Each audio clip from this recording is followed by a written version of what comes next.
AI की race अब सिर्फ टेक तक सीमित नहीं रही। अब ये खेतों से लेकर हॉस्पिटल्स, फैक्ट्रीज से लेकर साइबर सिक्योरिटी तक सब कुछ बदल रही है। और आज जो अपडेट्स आई हैं वो फ्यूचर को कंप्लीटली रीराइट कर सकती हैं। नमस्कार दोस्तों, स्वागत है आपका स्काई शॉट एआई में, जहां हम लाते हैं दुनिया की सबसे पावरफुल और इम्पैक्टफुल एआई अपडेट्स। आज की इस वीडियो में हम बात करेंगे कैसे इंडिया में एआई अब हर इंसान तक पहुंच रहा है, कैसे फैक्ट्रीज में रोबोट्स और डिजिटल ट्विंस का इस्तेमाल हो रहा है, और कैसे साइबर सिक्योरिटी में एआई एक नया शील्ड बन रहा है। साथ ही जानेंगे कैसे ह्यूमनॉइड रोबोट्स फ्यूचर का हिस्सा बनने वाले हैं और कैसे एआई हेल्थ केयर सेक्टर में दवाइयों की डिस्कवरी को पहले से कई गुना तेज कर रहा है। तो वीडियो को एंड तक जरूर देखिए, क्योंकि आज की ये एआई अपडेट्स आपको फ्यूचर की एक ऐसी तस्वीर दिखाएंगी जो शायद आपने पहले कभी नहीं देखी होगी। तो चलिए शुरू करते हैं। मुकेश अंबानी ने हाल ही में जियो एआई भारत नाम का एक नया एआई प्लेटफॉर्म पेश किया है, जिसका उद्देश्य भारत के किसानों और छात्रों को उनकी अपनी भाषा में आर्टिफिशियल इंटेलिजेंस की सुविधा देना है। इस पहल के जरिए अब लोग बिना अंग्रेजी जाने भी एआई का उपयोग कर सकेंगे, जिससे तकनीक ज्यादा लोगों तक पहुंच पाएगी। इस टूल की खास बात यह है कि ये अलग अलग भारतीय भाषाओं को सपोर्ट करेगा, जिससे ग्रामीण क्षेत्रों में रहने वाले लोग भी आसानी से जानकारी हासिल कर सकेंगे। किसान इससे खेती से जुड़ी सलाह ले सकेंगे, वहीं छात्र अपनी पढ़ाई में मदद पा सकेंगे। अगली न्यूज की ट्रैफ चलते हैं।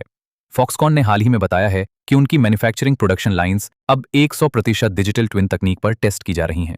डिजिटल ट्विन का मतलब होता है किसी असली मशीन या फैक्ट्री का वर्चुअल मॉडल बनाना, जिसमें पहले ही हर प्रक्रिया को डिजिटल रूप से चेक किया जाता है। इस तकनीक की मदद से कंपनी असली प्रोडक्शन शुरू करने से पहले ही संभावित गलतियों और समस्याओं को पहचान सकती है।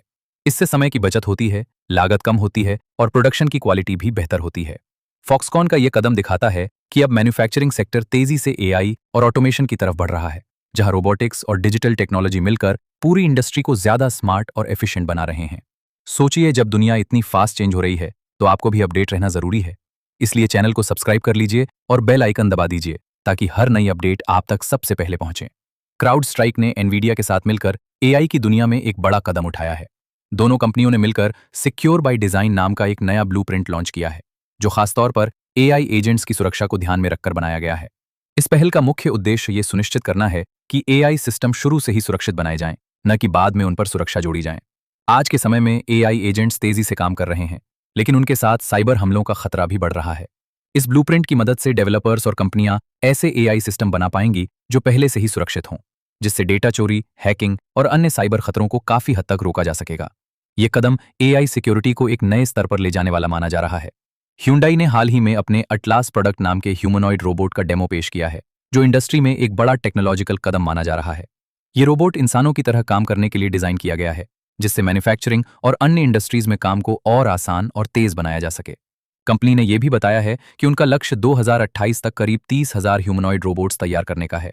यह दिखाता है कि आने वाले समय में रोबोटिक्स का उपयोग तेजी से बढ़ने वाला है और कई जगहों पर इंसानों के साथ या उनकी जगह रोबोट काम करते नजर आएंगे। एंथ्रोपिक से जुड़े एक बड़े मामले में ओपन एआई और गूगल के कुछ कर्मचारियों ने मिलकर यूएस गवर्नमेंट के खिलाफ एमिकस ब्रीफ फाइल किया है। एमिकस ब्रीफ का मतलब होता है कोर्ट में दिया गया ऐसा सपोर्ट डॉक्यूमेंट जिसमें कोई बाहरी पक्ष अपनी राय और समर्थन देता है। इस कदम का मकसद एंथ्रोपिक के पक्ष को मजबूत करना और एआई से जुड़े नियमों और फैसलों पर अपनी बात रखना है।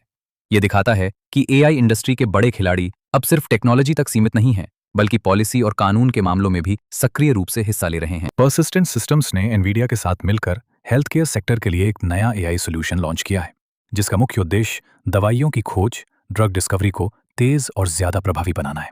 ये एआई सिस्टम बड़े बड़े मेडिकल डेटा और रिसर्च को तेजी से एनालाइज करके नई दवाइयों के संभावित विकल्पों को जल्दी पहचान सकता है। पहले जहां दवा बनाने में सालों लग जाते थे, अब एआई की मदद से इस प्रक्रिया को काफी हद तक तेज किया जा सकता है। अडानी ग्रुप ने हाल ही में एक बड़ा ऐलान करते हुए बताया है कि वो 2035 तक एआई रेडी डेटा सेंटर्स बनाने के लिए करीब $100 बिलियन का निवेश करने की योजना बना रहा है। ये कदम भारत में तेजी से बढ़ती एआई और डिजिटल जरूरतों को ध्यान में रखते हुए उठाया गया है। इन डेटा सेंटर्स को खासतौर पर इस तरह डिजाइन किया जाएगा कि वे आर्टिफिशियल इंटेलिजेंस, क्लाउड कंप्यूटिंग और बड़े पैमाने पर डेटा प्रोसेसिंग को आसानी से संभाल सकें। इससे देश में डिजिटल इंफ्रास्ट्रक्चर और मजबूत होगा और कंपनियों को बेहतर टेक्नोलॉजी सपोर्ट मिलेगा।